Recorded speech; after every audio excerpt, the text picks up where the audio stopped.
सभी को मेरा नमस्कार। मेरा नाम प्रीति धवन। मैं एक योगा टीचर हूँ पिछले 30 साल से, और पिछले 20 साल से मैं भगवत गीता भी पढ़ रही हूँ और पढ़ा रही हूँ। अभी हम लोग फर्स्ट चैप्टर कंप्लीट कर चुके हैं, सेकंड चैप्टर पर हैं, जहाँ पर श्री कृष्ण ज्ञान योग बता रहे हैं, सबसे श्रेष्ठतम योग।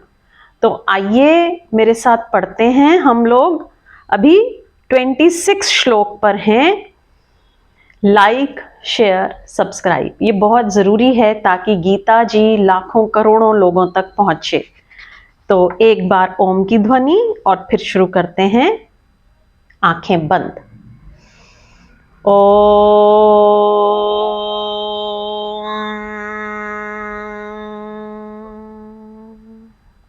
चैप्टर 2 सांख्य योग श्लोक 26। अथ चैनं नित्यजातं नित्यं वा मन्यसे मृतं तथापि त्वं महाबाहो नैवं शोचितुमर्हसि। और यदि तू इसको सदा जन्मने और सदा मरने वाला माने तो भी हे अर्जुन इस प्रकार शोक करना योग्य नहीं है। यहाँ पर श्री कृष्ण जो है ना वो थोड़ा सा नीचे के लेवल पे आ जाते हैं, अर्जुन के लेवल पे आ जाते हैं और फिर उसको समझाने की कोशिश करते हैं।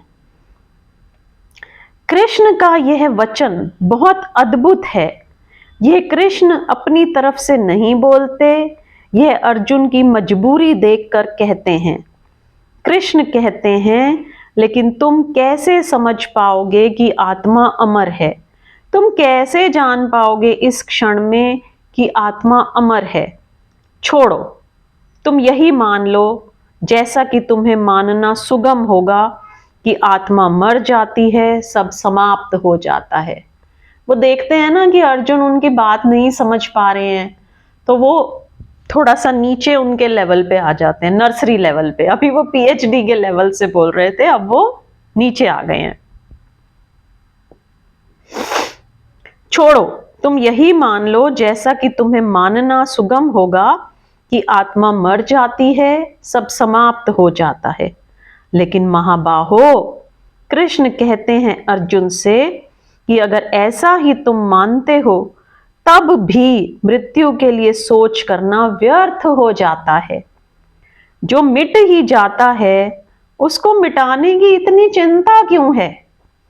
जो मिट ही जाएगा, तुम नहीं मिटाओगे तो भी मिट जाएगा, उसको मिटाने में इतने परेशान क्यों हो?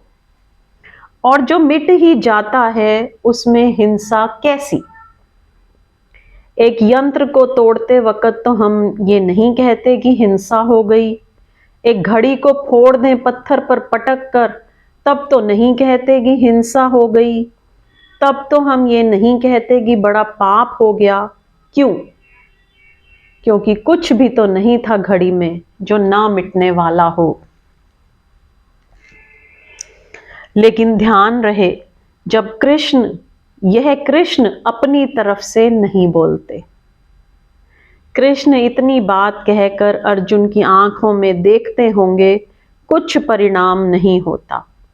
परिणाम आसान भी नहीं है। आत्मा अमर है सुनने से नहीं होता कुछ। देखा होगा कृष्ण ने कि वह अर्जुन वैसा ही निठाल बैठा है। ये बातें उसके सिर पर से गुजर जाती हैं। सुनता है कि आत्मा अमर है, लेकिन उसकी चिंता में कोई अंतर नहीं पड़ता। तो कृष्ण यह वचन मजबूरी में अर्जुन की तरफ से बोलते हैं। वे कहते हैं, छोड़ो, मुझे छोड़ो, मैं जो कहता हूं उसे जाने दो। फिर ऐसा ही मान लो, तुम जो कहते हो वही ठीक है। लेकिन ध्यान रहे, वे कहते हैं ऐसा ही मान लो, लेट अस सपोज। कहते हैं ऐसा ही स्वीकार कर लो। तुम जो कहते हो वही मान लेते हैं कि आत्मा मर जाती है। तो फिर तुम चिंता कैसे कर रहे हो? फिर चिंता का कोई भी कारण नहीं है। फिर धूल धूल में गिर जाएगी, मिट्टी मिट्टी में मिल जाएगी, पानी पानी में खो जाएगा, आग आग में लीन हो जाएगी, आकाश आकाश में तिरोहित हो जाएगा। फिर चिंता कैसी? यह अर्जुन के ही तर्क से, अर्जुन की ही ओर से कृष्ण कोशिश करते हैं। यह कृष्ण का वक्तव्य बताता है कि अर्जुन को देखकर कैसी निराशा उन्हें न हुई होगी। यह वक्तव्य बहुत मजबूरी में दिया हुआ वक्तव्य है। यह वक्तव्य खबर देता है कि अर्जुन बैठा सुनता रहा होगा, फिर भी उसकी आंखों में वही प्रश्न रहे होंगे, वही चिंता रही होगी, वही उदासी रही होगी। सुन लिया होगा उसने और कुछ भी नहीं सुना होगा। इस वक्त जीसस का मुझे स्मरण आता है।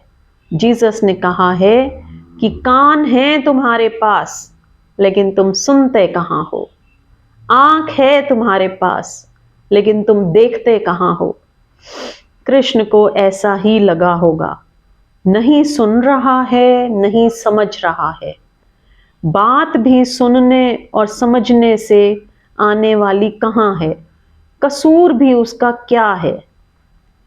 बात अस्तित्वगत है, बात अनुभूतिगत है, मात्र सुनने से कैसे समझ में आ जाएगी। नहीं, अभी कृष्ण को और मेहनत लेनी पड़ेगी और आयामों से दरवाजे उसके खटखटाने पड़ेंगे। अभी तक वे जो कह रहे थे, पर्वत के शिखर से कह रहे थे, अब वे अंधेरी गली का तर्क ही अंधेरी गली के लिए उपयोग कर रहे हैं। पहले वो पीएचडी की बात कर रहे थे, अब वो नर्सरी की बात कर रहे हैं, नीचे आ जाते हैं। पहले वो गमला बोल रहे थे, अब बोल रहे हैं क से गमला, उसकी भाषा में बात करते हैं। कहते हैं कि पहले वो पर्वत के शिखर से कह रहे थे, अब वो अंधेरी गली का तर्क ही अंधेरी गली के लिए उपयोग कर रहे हैं। अगले श्लोक हैं 27-28 श्लोक, चैप्टर 2 सांख्य योग। ख्याल आपको आया होगा कि कृष्ण जब अपनी तरफ से बोल रहे थे तब उन्होंने अर्जुन को मूर्ख भी कहा। जब वे अपनी सतह से बोल रहे थे तब अर्जुन को मूढ़ कहने में भी उन्हें कठिनाई न हुई, लेकिन जब वे अर्जुन की तरफ से बोल रहे हैं तब उसे महाबाहो भारत, तब उसे बड़ी प्रतिष्ठा दे रहे हैं, बड़े औपचारिक शब्दों का उपयोग कर रहे हैं। जब अपनी तरफ से बोल रहे थे तब उसे निपट मूढ़ कहा कि तू निपट गंवार है, तू बिल्कुल मूढ़ है, तू बिल्कुल मंद बुद्धि है।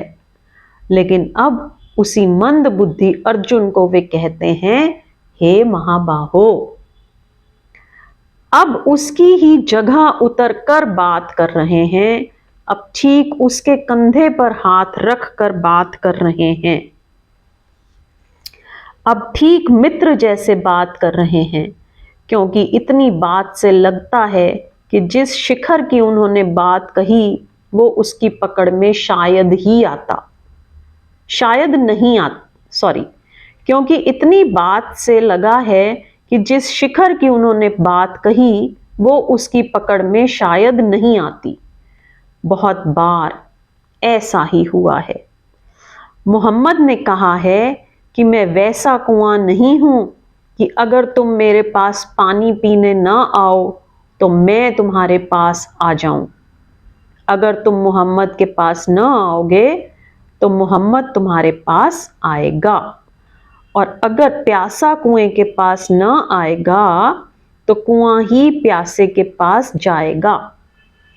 कृष्ण अर्जुन के पास वापस आकर खड़े हो गए हैं। ठीक वहीं खड़े थे, भौतिक शरीर तो वहीं खड़ा था पूरे समय, लेकिन पहले वे बोल रहे थे बहुत ऊंचाई से, वहां से जहां आलोकित शिखर है। तब वे अर्जुन से कह सके कि तू नासमझ है। अब वे अर्जुन को कह रहे हैं कि तेरी समझ ठीक है, तू अपनी ही समझ का उपयोग कर, अब मैं तेरी समझ से ही कहता हूं। लेकिन अब वे जो कह रहे हैं वे सिर्फ तर्क और दलील की बात है, क्योंकि जो अनुभव को पकड़ में ना आए फिर उसके लिए तर्क और दलील के अतिरिक्त पकड़ने को कुछ भी नहीं रह जाता, कोई उपाय नहीं रह जाता। जो तर्क और दलील को ही पकड़ पाए तो फिर तर्क और दलील की ही बात कहनी पड़ती है, लेकिन उस बात में प्राण नहीं है, वो बल नहीं है, वो बल हो नहीं सकता, क्योंकि कृष्ण जानते हैं कि वे जो कह रहे हैं अब वो सिर्फ तर्क है, अब सिर्फ दलील है। अब वो ये कह रहे हैं कि तुझे ही ठीक मान लेते हैं, लेकिन ये जो शरीर बना है, जिन भौतिक तत्वों से, जिस माया से, खो जाएगा उसमें।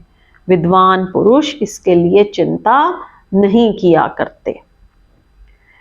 विद्वान और ज्ञानी के फर्क को भी ठीक से समझ लेना चाहिए। विद्वान तर्क के तल पर जीता है, युक्ति के तल पर जीता है। ज्ञानी अनुभूति के तल पर जीता है।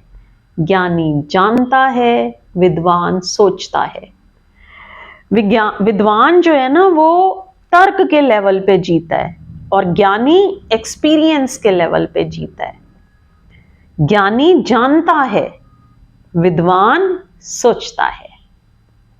लेकिन यही सही कृष्ण कहते हैं, नहीं ज्ञानी होने की तैयारी तो विद्वान ही हो जा। सोच मत कर, चिंता मत कर, क्योंकि सीधी सी बात है कि जब सब खो ही जाता है, इतना तो तू सोच ही सकता है, यह तो विचार में ही आ जाता है कि सब खो जाता है, सब मिट जाता है, तो फिर चिंता मत कर, मिट जाने दे। तू बचाएगा कैसे? तू बचा कैसे सकेगा? तो जो अपरिहार्य है, दैट विच इज इनएविटेबल, जो अपरिहार्य है, जो होगा ही, होकर ही रहेगा, उसमें तू ज्यादा से ज्यादा निमित्त है। अपने को निमित्त समझ ले, विद्वान हो जा, चिंता से मुक्त हो जा।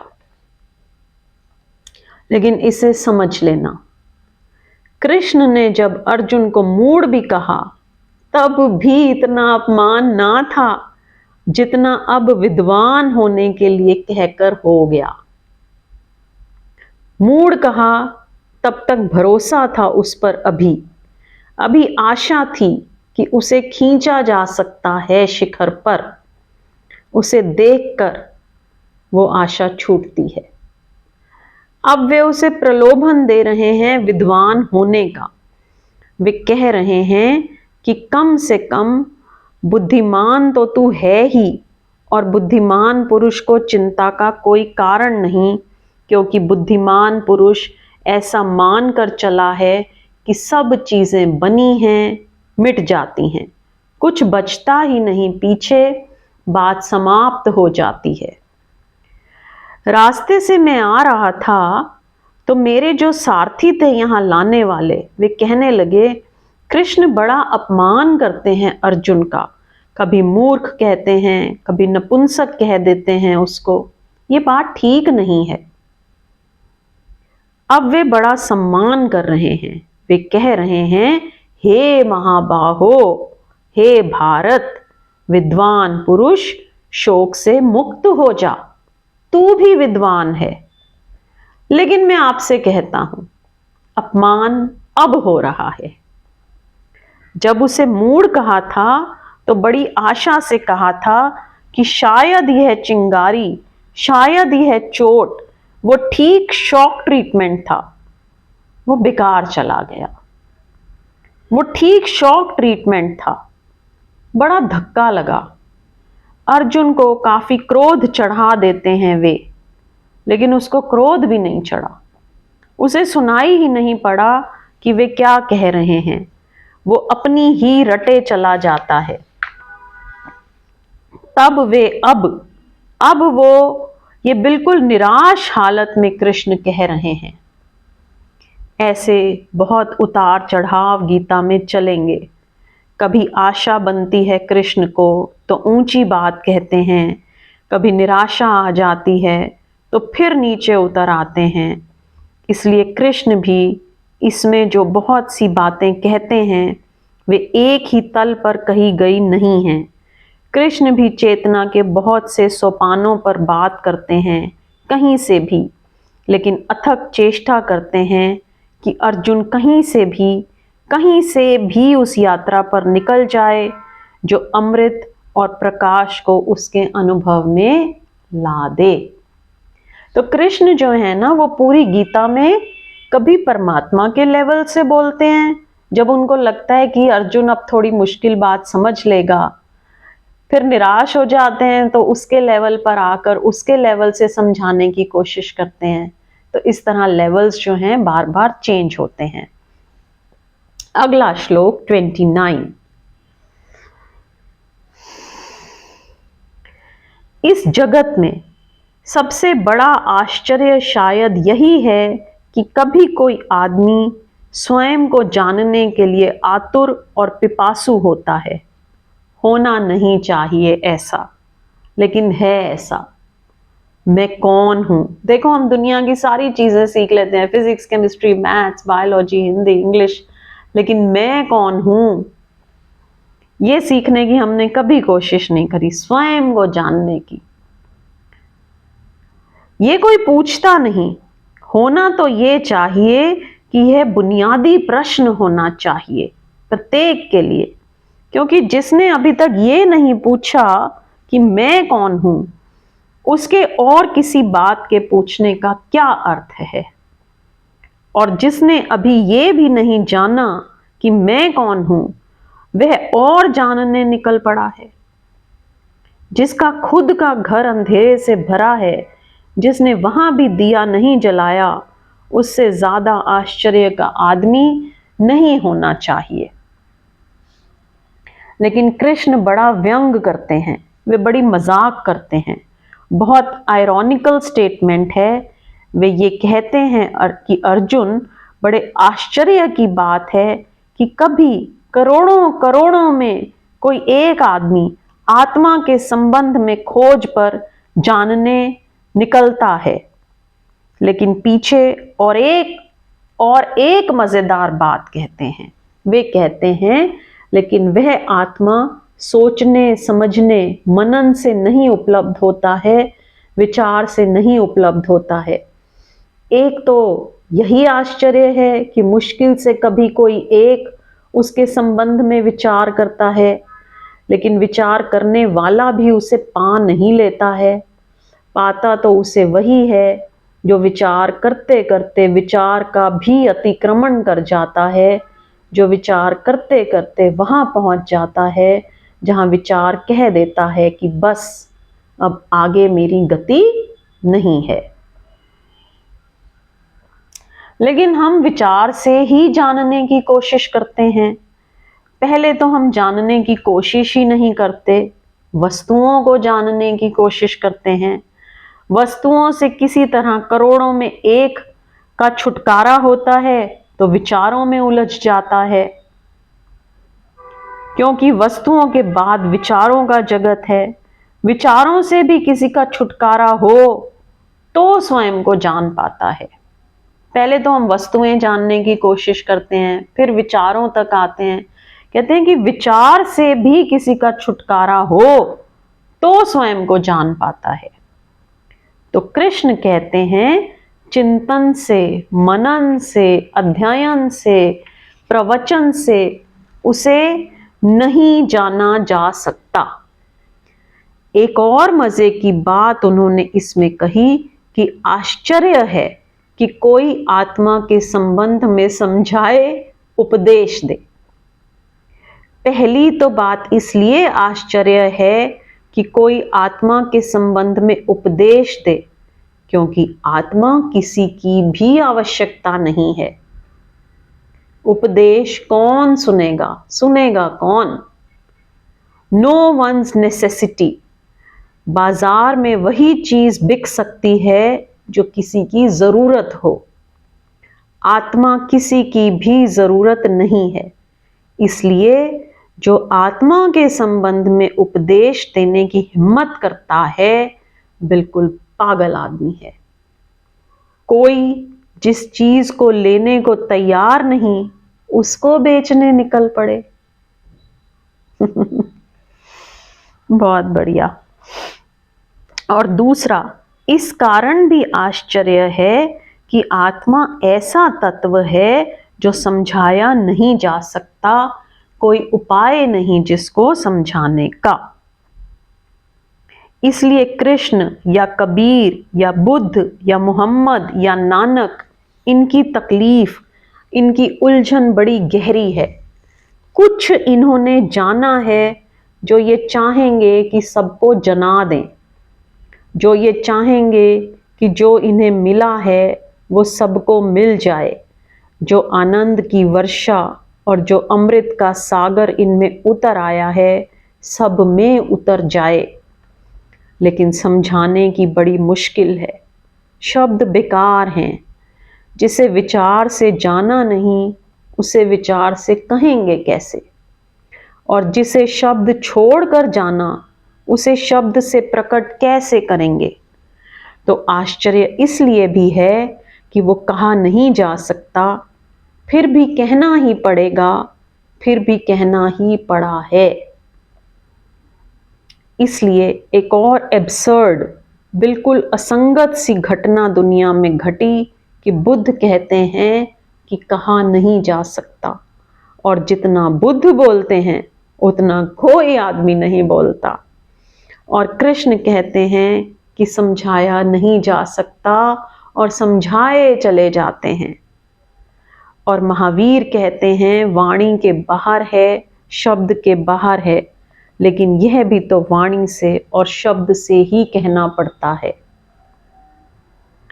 विटगिंस्टन ने अपने टेक्टेटस में एक वाक्य लिखा है, that which can not be said must not be said. जो नहीं कहा जा सकता वो नहीं ही कहना चाहिए। लेकिन विटगिंस्टन की बात अगर कृष्ण, बुद्ध और महावीर मान लें तो ये दुनिया बहुत गरीब होती, ये बहुत दीन और दरिद्र होती। तो मैं तो ये कहना चाहूँगा कि that which can not be said must be said. जो नहीं कहा जा सकता उसे भी कहना ही चाहिए। नहीं कहा जा सकेगा ये पक्का है, लेकिन नहीं कह सकने की तकलीफ में भी कुछ संवेदित हो जाएगा, कुछ कम्युनिकेट हो जाएगा। आज इतना ही। Like, share, subscribe and comment. जब भी आपको कुछ पूछना हो कमेंट करिए। अगर आपको योगा ज्वाइन करना है तो भी आप कमेंट करके बताइए। ज्ञान मुद्रा, एक बार ओम की ध्वनि। ओ